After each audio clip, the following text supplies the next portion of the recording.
A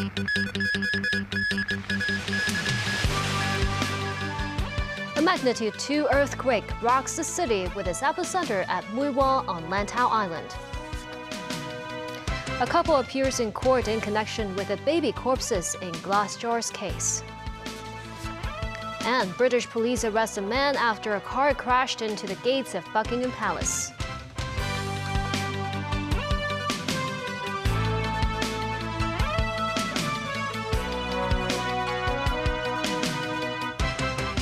Hello and welcome to TVB News. A 2.0 magnitude earthquake struck Lantau Island this afternoon. The Hong Kong Observatory received more than 100 reports from citizens for having felt the tremors. This marks the first time in nearly 29 years that the city was jolted by an earthquake of magnitude 2 or above. The earthquake's epicenter was located at the hillside around Lantau Island near Mui Wall and Silver Mine Bay. Some residents in Mui Wall reported hearing loud noise when the quake happened. This woman says she thought they were rumbles of thunder. This man said the loud booms resembled the falling of heavy objects, but he said nothing collapsed in his house. The Hong Kong Observatory said, according to initial analyses, the earthquake hit around 20 kilometers west of the forecaster station at 1:22 p.m., with a depth of around 10 kilometers. The quake had a local intensity of 3 on the modified Mercalli intensity scale, meaning mild tremors can be felt indoors, with vibrations similar to the passing of light trucks. It marks the 9th earthquake since the Hong Kong Observatory launched a short-period seismograph network in 1979, also the second time an earthquake epicenter is identified on Hong Kong soil. The last time dates back to 2014 when a 1.8 magnitude quake rocked near Tai Tam Chung Reservoir. Only 4 quakes recorded with their epicenters in Hong Kong have a local intensity of over 2 in magnitude. Most struck the waters east of Lantau Island.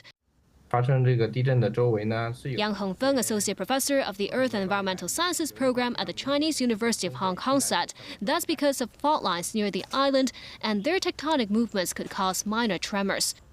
Under the buildings ordinance, premises in Hong Kong are not required to meet seismic-resistant design standards. But Aaron Bach, former president of the Hong Kong Institution of Engineers, said most buildings in the SAR are required to be built with a load-resistant capacity to withstand strong winds, including super typhoons. Bach says such a capacity can help the structures withstand horizontal and vertical vibrations. A man and a woman appeared at court today, each being charged with 2 counts of preventing the lawful burial of a body. The 2 were arrested after the remains of 2 male babies were discovered in 2 glass jars in a Tuen Mun apartment last Friday. Mimosa Ngai reports.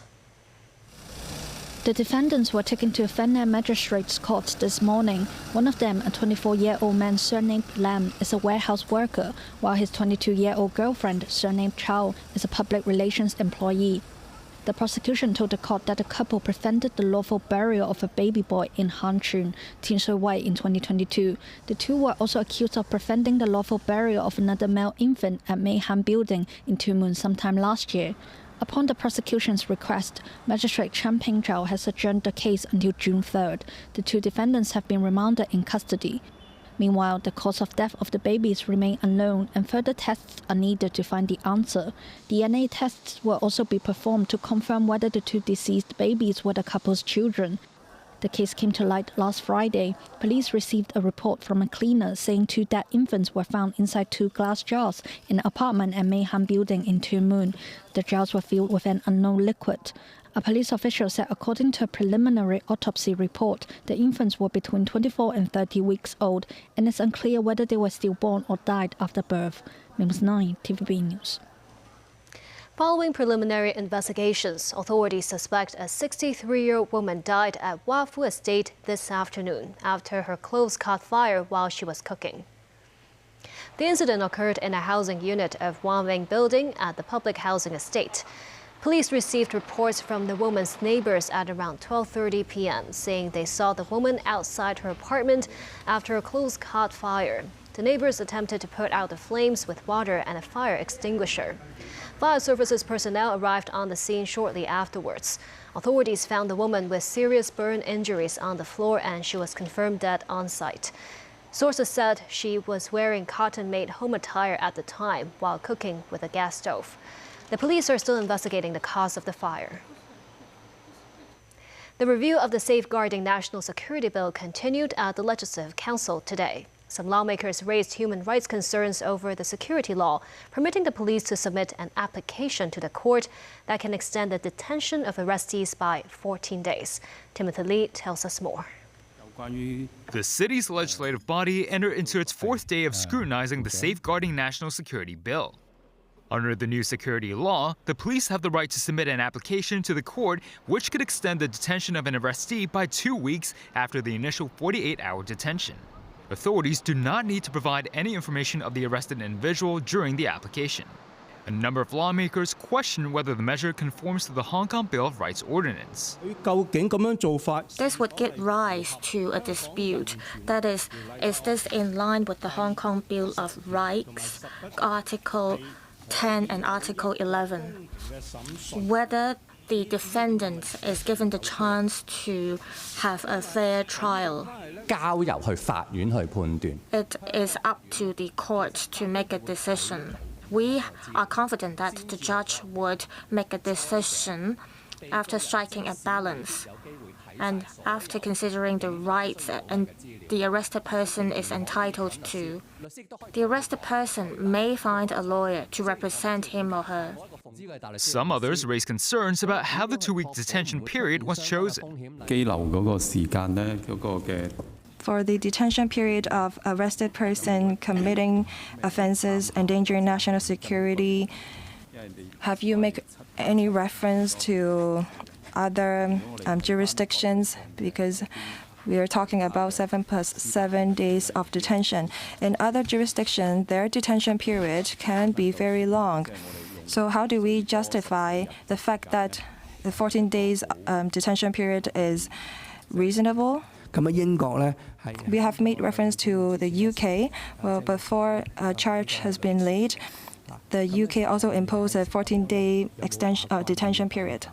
We've had the national security law in place, and our experience is that we believe 14 days should be sufficient.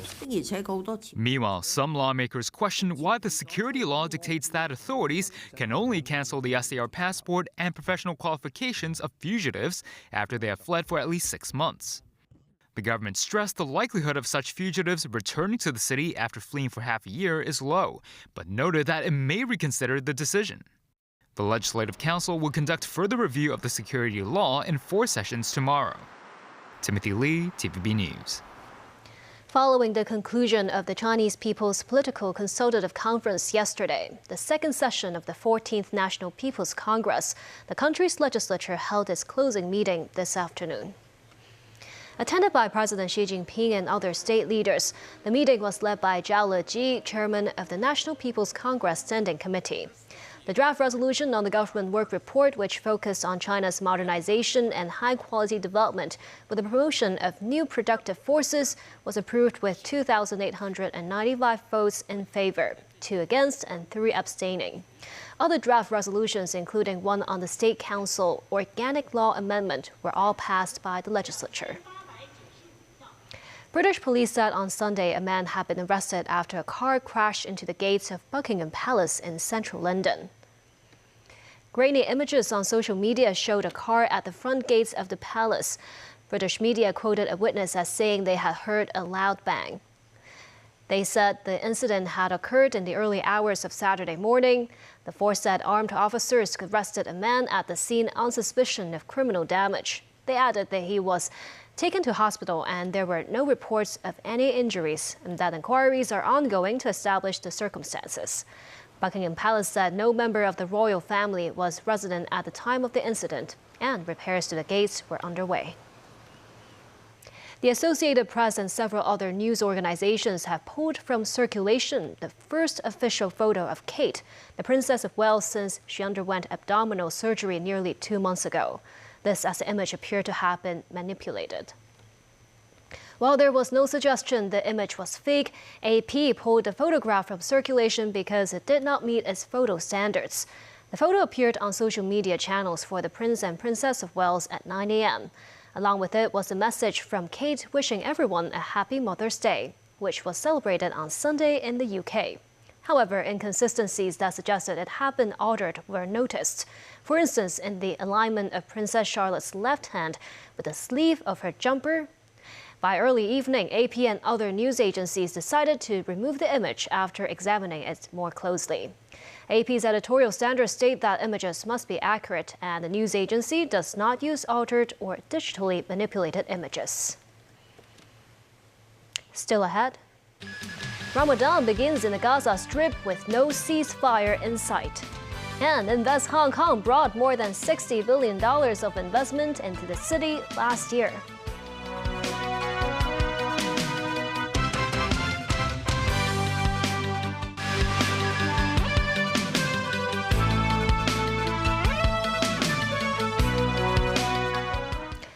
Ramadan began with no truce in sight in the Israel-Hamas war. The continuing conflict is slowing efforts to get more aid to Palestinians at the start of the Muslim holy month. David Garrett reports. Explosions over Gaza at the start of Ramadan. A few minutes later, from the same camera, aid is parachuted in to help those starving as the holy month begins. Hours earlier, the IDF showed their troops engaged in combat operations in southern Gaza. Israel says this footage shows clear evidence that the mission to destroy Hamas still has some way to go. Hamas's political leader says Israel's evasiveness is why no temporary truce was negotiated for Ramadan. Families in makeshift homes decorate tents as their Ramadan begins. The Sabaya family are hungry even before the month of daylight fasting. They were displaced to the south and are trying to lift spirits in the camp, which has little access to food and water. The parents admit fasting and hosting iftar dinners will not be as easy on so little. The UN says a quarter of Palestinians face acute malnutrition if more food is not delivered.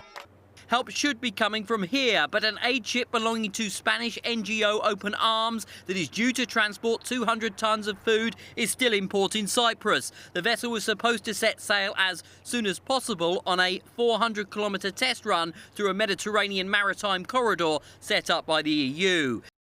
Israel welcomes sea deliveries but will inspect the cargo before it leaves Cyprus. Israel's Defence Minister Yoav Gallant personally reviewed preparatory work off Gaza's coast. He told his Navy aid will be brought through with US coordination, although America is still pushing Israel's leader Benjamin Netanyahu to pause the fighting. In my view, is hurting Israel more than helping Israel by making the rest of the world, it's contrary to what Israel stands for.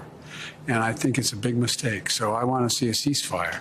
And I'm starting with a major exchange of prisoners for a 6-week period. We're going into Ramadan. It should be nothing happening.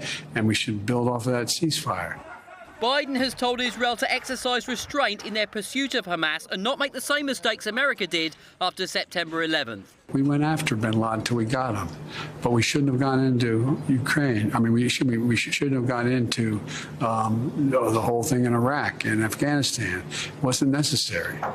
David Garrett, TVB News. Ukraine has rejected a call by Pope Francis to try to negotiate an end to the war with Russia. In an interview with a Swiss channel aired over the weekend, the pontiff said Ukraine should negotiate in the face of defeat and have the courage of the white flag. Ukraine leader Volodymyr Zelensky hit back, appearing to accuse the Catholic leader of engaging in virtual mediation. Zelensky has refused face-to-face talks with Russia since the war began more than 2 years ago. Ukraine's foreign minister was also critical. Writing in English on social media, Dmytro Kuleba said Ukraine's flag is yellow and blue, in reference to France's white flag comments. Kuleba drew a comparison between accusations that the Vatican did not do enough to stop the Nazis in World War II and Pope Francis' stance on Russia. Kuleba thanked the pontiff for his prayers, but wrote that the Holy See should be mindful of the mistakes of the past when people are struggling for their lives. Back locally, Alpha Lau, who helms the government's investment promotion, says the new capital investment entrance scheme has attracted more than 600 inquiries within 1 week after applications opened. In an exclusive interview with TVB News, the newly appointed Director General has also shared her vision and the department's recent efforts to woo more business to Hong Kong. Just 4 months into her new role, Director General of Invest Hong Kong Alpha Lau has overseen multiple key projects on the ground for the department. Last year, Invest Hong Kong facilitated the setup of 382 overseas companies in Hong Kong, creating 4,100 jobs and bringing $61.6 billion of investment into Hong Kong. Very low tax environment and a very stable legal system. And we who live here, we may think nothing of it. But in Southeast Asia, for example, they are quite amazed. Another move is to woo more high net worth individuals from overseas to settle in the city with a new capital investment entrance scheme. Open for application since March the 1st, the scheme allows applicants to stay in Hong Kong after investing a minimum of $30 million in eligible assets. Such assets have been expanded to cover all securities and futures commission-listed stocks, exchange funds, and more. We have been really flooded with calls and emails and asking about the details of the scheme, given that it's one of the most attractive schemes in the world. So a lot of companies overseas, for example, wish to come into Asia and also into mainland China, and Hong Kong is an ideal springboard for them to do so. A springboard too for mainland companies trying to expand their business globally, Alpha said. They include a popular mainland food delivery platform. Launched in Hong Kong less than a year ago, its business already served about 1.7 million users in Hong Kong, having more than 10,000 partnering restaurants. At that time, we were not very familiar with the Hong Kong market. Invest Hong Kong helped us with a lot of practical issues, such as work visa, such as setting up business entities. Also introduced us to some partners, some restaurants, some dining associations. They provide tremendous help to us. As we expand into overseas market, Hong Kong fits a very strategic role in that plan. They use English and they like Western cuisines. Our riders from South Asia and Southeast Asia, and they use English. And people here also use credit card versus people in mainland use WeChat Pay and Alipay. So when we build products for Hong Kong, we also build in the products for the rest of the world. As one of the strategic companies brought in by the Office for Attracting Strategic Enterprises, or OASIS, last year. Most companies focus on AI, life sciences, fintech, and green energy. Alpha Lau also told us a setup of more than 40 enterprises in Hong Kong facilitated by OASIS is expected to bring about $40 billion in investment to the city and create more than 13,000 jobs over the next few years. Most of these jobs will be management or research positions.